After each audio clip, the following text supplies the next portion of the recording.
जानता हूं आपको समझ नहीं आ रहा क्या हो रहा है, क्योंकि डिबेट किस पे है। अरे नहीं रिलैक्स जुनैद हैरिस साहब, डिबेट किस पे है? व्यक्ति को बोलने के लिए सेम चीज रिपीट नहीं प्लीज, तो आप भी तो करती हैं 4 डिबेट में वो बात। मैं तो प्लीज रिलैक्स कीजिए, don't get personal, talk on topic. Audio down please, thank you. मैं आ रहा हूं ना। प्रोफेसर जुनैद हैरिस साहब, भड़काने वाले 1000 बैठे हैं। कांग्रेस पार्टी, अभी तक हम असदुद्दीन ओवैसी की बात करते थे कि घड़ी देख के बोलते थे 15 मिनट, ओहो 15 मिनट। उनके भाई बोलते थे 15 मिनट के लिए पुलिस हटा लो। अब तो कांग्रेस के नेता सांसद बोल रहे हैं 1 घंटे में सब खत्म कर देंगे। क्रिया की प्रतिक्रिया होती है। मदनी साहब कह रहे हैं कुर्बानी देनी पड़ेगी।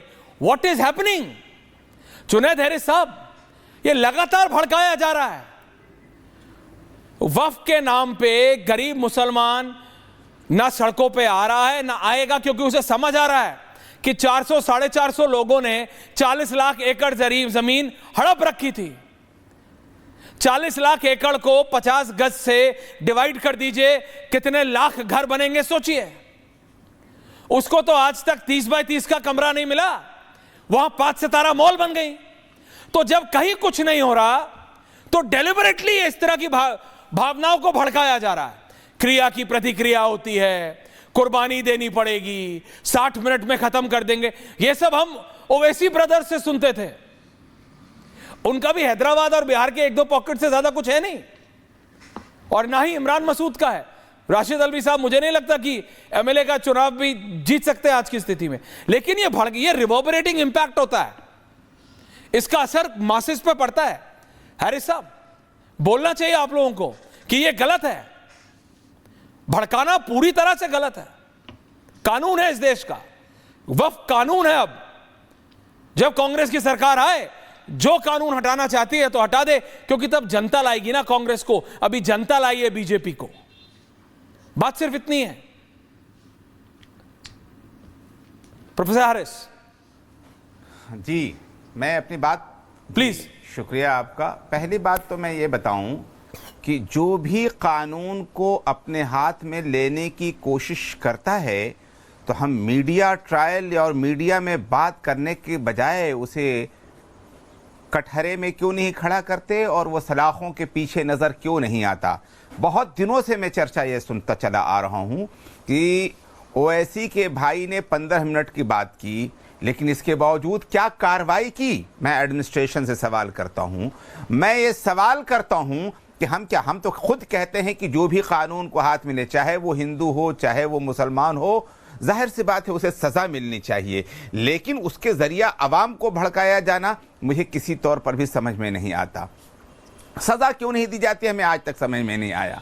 एक दूसरी बात मैं ज़रूर यहाँ पे कहना चाहूँगा कि ये इस्लाम वर्सेस चीज़ों को बना करके पेश करने की जो कोशिश होती है, तो ये समझ लेना चाहिए कि इस मुल्क के अंदर जो सबसे ज़्यादा रिलीजियस शख्स था, मौलाना आज़ाद की मैं बात कर रहा हूं, तो शख्स ने ये कहा था, मौलाना भी था। अभी भाटिया जी ने मौलाना लफ्ज़ इस्तेमाल किया ममता बनर्जी के साथ। अगर वो वाकई मौलाना का जो शब्द है और उस अर्थ को समझ करके कोई उस पर अमल करने की कोशिश कर रहे थे, मैं मौलाना आज़ाद की मिसाल दे रहा हूं, जिन्होंने कहा था कि अगर ये मुल्क आज़ाद होता है और हिंदू और मुसलमान अलग अलग कर दिए जाते हैं तो हमें वो आज़ादी भी नहीं चाहिए। ये मौलाना का मतलब हुआ करता है, जो सबको साथ लेकर और सबको मिलाकर चलने की बात करता है। और जहाँ तक कुरान का ताल्लुक़ है, हम कुरान पढ़ते हैं, हम अल्लाह का शुक्र अदा करते हैं, और हमारे कुरान ने इस संविधान पर चलने की हमें प्रेरणा दी है कि इस संविधान को किसी भी कीमत पर हम नहीं छोड़ेंगे और इस संविधान के लिए अपनी जान की बाजी लगा देंगे। और इसके लिए वीर अब्दुल हमीद ने और ब्रिगेडियर उस्मान ने जान की बाजी लगाई। मैं ये बताना चाह रहा हूं कि मैं आप ही से पूछ रहा हूं। देखिए, आपके आराध्य आपके लिए, मेरे आराध्य मेरे लिए, आपके स्क्रिप्चर्स आपके लिए, मेरे स्क्रिप्चर्स मेरे लिए, सबके स्क्रिप्चर, सबके आराध्य उनके लिए सर्वोपरि है। लेकिन संविधान पहले है ना, पहले हम भारतीय हैं, उसके बाद हिंदू मुस्लिम सिख ईसाई हैं। अभी वक्फ कानून बना। हैरिस साहब, आप मेरे को बताइए। ममता बनर्जी बोलती है मैं लगने नहीं दूंगी। ममता बनर्जी के पास यही संविधान ताकत ही नहीं देता। उनको पता है वो कल की नेता नहीं है, वो कल की नेता नहीं है। वो कांग्रेस में उन्होंने आंदोलन कर करके लेफ्ट के खिलाफ कर करके नेता बनी हैं, जड़ से उठी हैं। She is a mass leader. You like her और you don't like her, but you can not disregard her support. उनको पता है, तब भी बोल रही है कि नहीं होने दूंगा। उनको संविधान, उनको संविधान, भारत का संविधान वो ताकत ही नहीं देता। देखिए, एक नेता को हमेशा पता होता है कि कौन सी बात स्पार्क करेगी, कौन सी बात शांति करेगी, कौन सी बात स्पार्क करेगी। ममता बनर्जी का इंटरनल पार्टी में क्या डायनामिक्स चल रहा है, मैं उस सब की बात नहीं कर रहा हूं अभी। ममता बनर्जी, अभिषेक बनर्जी, क्या हो रहा है वो सब, I am not even talking about it. Her party का इंटरनल डायनामिक्स होता है, लेकिन आप प्रदेश को जलने दे रहे हो। आप कह रहे हो वक्फ कानून हो, आप बहस कर लीजिए गौरव भाटिया जी से। क्या एक मुख्यमंत्री के पास ये पावर है हिंदुस्तान में? संविधान ये पावर देता है? नहीं देता सर।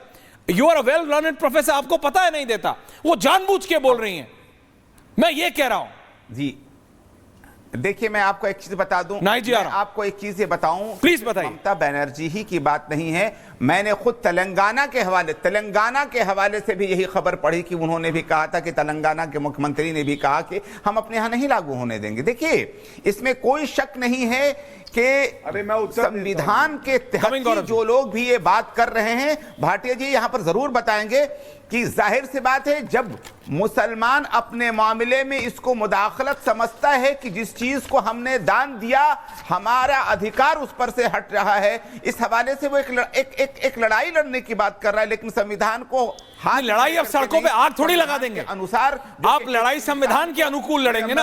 आपको लड़ना है तो आप कोर्ट में लड़ेंगे। दीजिए गौरव जी 10 सेकंड तो दीजिए। गौरव जी दीजिएगा 10 सेकंड तो दीजिए। जुनैद हैरिस साहब लड़िए।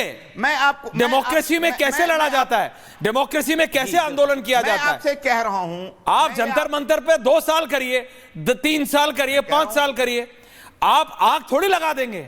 आप गाड़ियों को चिन्हित करके थोड़ी आप गाड़ियां तोड़ने लगेंगे। बिल्कुल आग लगाने की नहीं लग रही है ना, लेकिन बिल्कुल नहीं। और कोई बोल नहीं रहा है। बिल्कुल सही कह रहे हैं। आपके फॉलोअर्स है, अंसार रजा साहब के फॉलोअर्स है, कोई तो कंडेम करे। अखिलेश यादव ने कंडेम किया, तेजस्वी यादव ने कंडेम किया, कोई कंडेम नहीं कर रहा है। सबको अपना वोट बैंक दिख रहा है। और गरीब मुसलमान डज नॉट सपोर्ट दिस। इस देश का मुसलमान डज नॉट सपोर्ट दिस, क्योंकि वो तो खुद देख रहा है 400 आदमियों ने 40 लाख एकड़ जमीन उठा के रखी हुई है। नाहिद लहरी खान जी, आ रहा हूं आपके पास भी। गौरव जी क्विक काउंटर, उसके बाद मैं सपा के पास जा रहा हूं। प्रवेश भाई आ रहा हूं। मैं आपको बता, देखिए जुनैद जी से वैचारिक मतभेद हो सकते हैं, लेकिन मैं इनका सम्मान इसलिए करता हूं, बहुत शालीनता से अपनी बात रखते हैं और ज्यादातर जो ये बात करते हैं सौहार्द की करते हैं। सबसे पहले जुनैद जी, अगर आप किसी कानून से इत्तेफाक नहीं रखते हैं, यही आपका कहना है, तो आप हो चाहे मुख्यमंत्री तेलंगाना में हो चाहे ममता बनर्जी हो, कोई ये नहीं कह सकता कानून लागू नहीं होगा। ये जरूर कर सकते हैं प्रदर्शन, नंबर 1, जो कि हिंसापूर्ण नहीं होना चाहिए, अहिंसा वाला होना चाहिए, पहला। दूसरा, आप न्यायालय जाइए, सर्वोच्च न्यायालय में मामला लंबित है, उच्च न्यायालय जा सकते हैं, और जब न्यायालय फैसला कर दे कि यह गैर संवैधानिक है तो उसको रद्द कर दिया जाएगा। लेकिन जिस तरह से पुलिस की गाड़ियां जलाई गई, 500 हिंदू परिवारों को धमकाया गया, वो रो रही थी, बिलक रही थी, महिलाएं कह रही थी अगर हम घर छोड़ के ना जाते तो हमें मार दिया जाता, बलात्कार किया जाता। और मंत्री पश्चिम बंगाल का कहता है मुर्शिदाबाद से निकल के दूसरी जगह पश्चिम बंगाल में ही तो गए हैं, पश्चिम बंगाल के बाहर तो नहीं गए। तो क्या दर्द नहीं होगा? आप बताइए जुनैद जी, आपको अपने घर से अगर अभी हटा दिया जाए, आपके परिवार, भगवान कभी ऐसा ना करे, अगर 10 दिन के लिए छोड़ना पड़े, आपकी पोती है, बच्ची है, वो पढ़ना चाहे, उसको कहा रोड पे सो, कैसा लगेगा आपको? केवल इतना बताइएगा। इसलिए गलत है, और जब गलत पे चुप्पी साधोगे तो आप भी गलत होगे। मुझे याद आता है कन्हैया दर्जी, हमारा भाई उदयपुर में, एक नारा लगा, गुस्ताखे रसूल की एक ही सजा, सर तन से जुदा, सर तन से जुदा। उसका सर तन से जुदा कर दिया गया। कितना मुसलमान निकल के आया था, कितना मुसलमान निकल के आया रोड पे ये कहने के लिए कि हमारे भाई का सर तन से जुदा जो किया ये गलत किया, जो हत्यारे हैं वो मुसलमान नहीं है, वो लोग अपराधी है। मैंने नहीं देखा कोई प्रदर्शन हुआ, इसलिए दर्द होता है। और जुनैद जी, मैं जानता हूं कहीं ना कहीं जो बात मैं कह रहा हूं वो हमें जोड़ेगी, तोड़ेगी नहीं। Okay. ममता बनर्जी जो कर रही है वो तोड़ने का Okay, काम गौरव कर जी, रही है। समाजवादी पार्टी। और संविधान में बता दूं, अनुच्छेद 254 पढ़िए, अनुच्छेद 254 कहता है कि अगर पार्लियामेंट का कानून होगा जी। और असेंबली का कानून होगा तो पार्लियामेंट का कानून प्रिवेल करेगा, असेंबली ऐसा कानून नहीं बनाएगी। ओके, प्रवेश चौधरी जी, नाहिद लहरी खान एंड रंगरेज साहब, 1 versus 2। Thank you. Nahid ji, ma'am बोलिए। Thank you for waiting. जी नाहिद जी बोलिए। समाजवादी पार्टी ने कंडेम किया क्या वायलेंस को? नहीं, समाजवादी पार्टी ने वायलेंस कंडेम किया क्या? नहीं, मैं सिर्फ पूछ रहा हूं before you begin. No, I have the right to ask a question. मैं सिर्फ इतना पूछ रहा हूं, समाजवादी पार्टी ने ऑफिशियली कंडेम किया क्या मैम वायलेंस? मैम, बंगाल का वायलेंस कंडेम तक किया क्या? बेयर मिनिमम जो होता है, कंडेम तक किया क्या? Thank you. Floor is yours ma'am. बिल्कुल बिल्कुल, मैं उस पर भी जवाब देती हूँ। बिल्कुल, आप मुझे अनइंटरप्टेड टाइम दीजिएगा। आपने कम से कम 20 मिनट जो है बीजेपी के प्रवक्ता को अनइंटरप्टेड टाइम दिया है। देखिए, मैं आपका ओपनिंग स्टेटमेंट ही सुन रही थी, जिस प्रकार से आप उत्तर प्रदेश के मुख्यमंत्री की भाषा दिखा रहे थे। देखिए, जो उत्तर प्रदेश के मुख्यमंत्री योगी आदित्यनाथ जी, इन्होंने तो सीएम के पद की गरिमा को तार तार कर दिया। तभी तो माननीय सुप्रीम कोर्ट को कहना पड़ा उत्तर प्रदेश के लिए कि जंगल राज है। बुलडोजर की घटिया सरकारी एक्शन के लिए कहना पड़ा अमानवीय है, अवैध है। और उनकी टिप्पणी पर टिप्पणी करना, मैं टिप्पणी का भी अपमान समझती हूँ कि मैं उनकी भाषा पर टिप्पणी करूँ, ये टिप्पणी का भी अपमान होगा। और आप समझे कि इसी भाषा की वजह से, जो योगी जी की भाषा है, इसी भाषा की वजह से उनके भाजपा के खुद के एमएलए अपना कुर्ता फाड़ फाड़ के, कपड़े फाड़ फाड़ के विरोध पर बैठे हैं। इसी भाषा की वजह से भाजपा के ही विधायक पिट रहे हैं, भाजपा के ही लोगों के द्वारा। इसी भाषा की वजह से भाजपा के विधायक और भाजपा के नेता कह रहे हैं कि भ्रष्टाचार चरम पर है, थानों पर भ्रष्टाचार है, गौशालाओं पे भ्रष्टाचार है। और जो अभी आप बात कर रहे थे, इस घटना का दुखद घटना है। कोई किसी को भी लोकतंत्र में सबको विरोध दर्ज करने का अधिकार है, लेकिन शांतिपूर्ण तरीके से। लेकिन क्या भाजपा ने कंडेम किया? जिस प्रकार से उत्तर प्रदेश के आगरा में भाजपा के गुंडे, ये कोई करनी वरनी नहीं से भाजपा के गुंडे हैं, क्या क्या कंडेम किया कि इस तरह से तलवारें लहरा रहे हैं, त्रिशूल लहरा रहे हैं, डंडे लहरा रहे, बुलडोजर लेकर दलित सांसद और पूर्व केंद्रीय मंत्री का घर ढहाने चले गए, आक्रमण कर दिया, उनके घर पर अटैक कर दिया। पिछड़े समाज से पूर्व मुख्यमंत्री माननीय अखिलेश यादव जी, वर्तमान सांसद, उनको गोली से मारने की खुल्लम खुल्ला धमकी दे रहे। क्या कोई कार्रवाई हुई? नहीं हुई। क्यों? क्योंकि सत्ता के संरक्षण में सब हो रहा है, भाजपा के इशारे में हो रहा है। क्यों? क्योंकि भाजपा तो खुद एक गिरोह है, महामाफियों का, देशद्रोहियों का, गुंडों का, आतंकियों का, डकैतों का, रेपिस्टों का। अभी मैं सुन रही थी संविधान पर भी बड़ी बातें हो रही थी, भाजपा के प्रवक्ता कर रहे थे। अरे ये तो खुल्लम खुल्ला भाजपा के एक सांसद थे उस वक्त जब चुनाव हो रहा था, लोकसभा चुनाव। लल्लू कोई लल्लू है अयोध्या से, वो कह रहे थे भाई 400 सीटें हमारी लेकर आओ तो हम संविधान बदल देंगे। और इनके कई कैंडिडेट्स ने घोषणा की भाई हमारी 400 सीटें लेकर आओ, हमारी। ये कौन लल्लू है ये तो आप बेहतर जानते हैं, लेकिन मैं बस इतना बता रहा हूं आपको। गौरव जी आ रहा हूं, अब ये तो बीजेपी से आपको बाबा की भाषा से नाहिद जी बहुत दिक्कत है।